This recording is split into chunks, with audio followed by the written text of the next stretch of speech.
All right, all my YouTubers and Facebookers, it's Matthew, your friendly neighborhood technician, coming to you out of Boise, Idaho. Now, my Facebook page has not been up nowhere near as long as my YouTube page. So on my YouTube page, I have a job posted that turned out to be a burnt valve and a complete top half engine rebuild. And that is the 2000 Toyota Corolla. And I am finished with it. I mean, completely finished with it. What is completely finished in title? It entitles the whole job is done. And I have test driven it. I've taken it for a good 20-mile test drive, as you can, if you can see there. And life is good. A good running car. So, where did this start? This started over the summer when this car came to me, misfiring. It had no compression. Just to keep it simple, somebody from the get-go, somebody I know that has 50 years experience did mention that, hey Matt, we might be looking at a burnt valve, but I have never seen a burnt valve on a Toyota engine. Okay. And in 18 years, I've never seen one, so we never really felt like we had enough justification to go ahead and rebuild the whole top half. So we went ahead and replaced the timing chain and the gears that are associated with that. And in the end, that didn't work. We still had low compression. Couple hundred miles later, the car pretty much crudded out completely.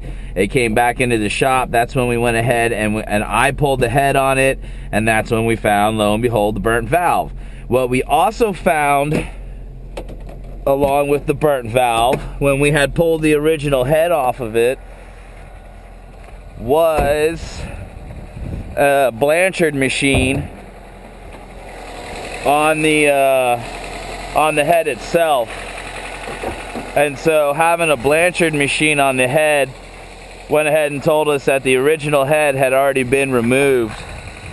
And after that, we went in and looked, and we could tell where the valve seat had been machined wrong. And so ultimately that is why the original valve and head ended up failing. It ended up being due to human error versus actual mechanical failure. Because again, you don't find these cars in the junkyard because the engines are bad on them. You find them in the junkyard because they've been totaled out or stuff like that. So the reality of it is, the people that brought this car to me, they bought it from somebody else. And the reality of it is, whoever sold them this car obviously knew it was having problems, and obviously knew that the head had already been removed once and failed to tell anybody. So it was really kind of a bad situation for everybody, and I felt bad for them. So, you know, again, if you find one of these in the junkyard, chances are the engine in it is good, are going to be really high. So it took us a while to find a head. We finally found one out of one that had been totaled out in Florida. And yeah, I know, what is it, the Geoprism or whatever it is, you can swap them out. Nah, they're, you know, according to some people I know, there are some slight differences, and you just want to stick to the proper VIN numbers. So yeah, we found one, the exact same car in Florida. It had been totaled out, the head was still good, so we bought the head off of it. And I did take the time to go ahead and do the math on it. And in the end, I opted to go ahead and keep the original cams, the original bucket lifters for the valve adjustment with this head. And so I literally just wiped out the top half of this engine as far as the head, the cams, the bucket lifters, and all that goes, and replaced it all with another one, put it all back down. I did replace the timing gears. I replaced the main crank gear. I replaced the water pump. I replaced the timing chain. I replaced the tensioner. I replaced my timing adjustment solenoid. So all of that was definitely replaced while I was in there, along with new head gaskets, valve cover gaskets, grommets, you name it, O-rings for the fuel injectors. So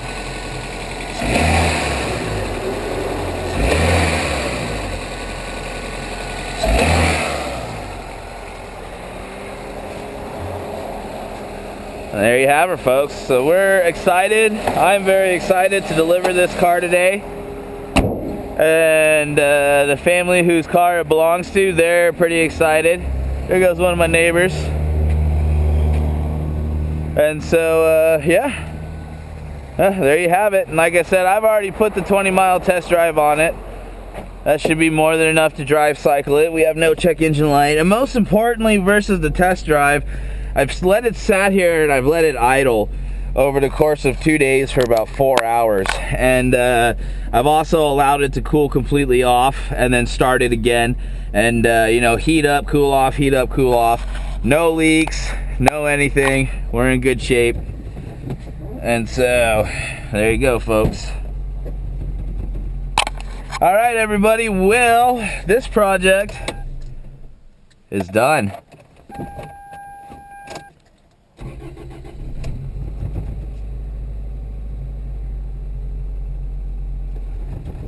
So we'll contact the customers and tell them to go ahead and pick up the Toyota. Yay! All right, so now that this project is done,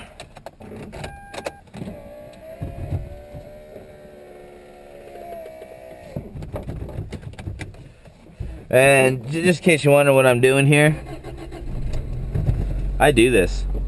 I stress the heck out of these vehicles if I can. Obviously without doing any damage, but I push them to the limit after I've done a major job to them. Alright, I'm happy.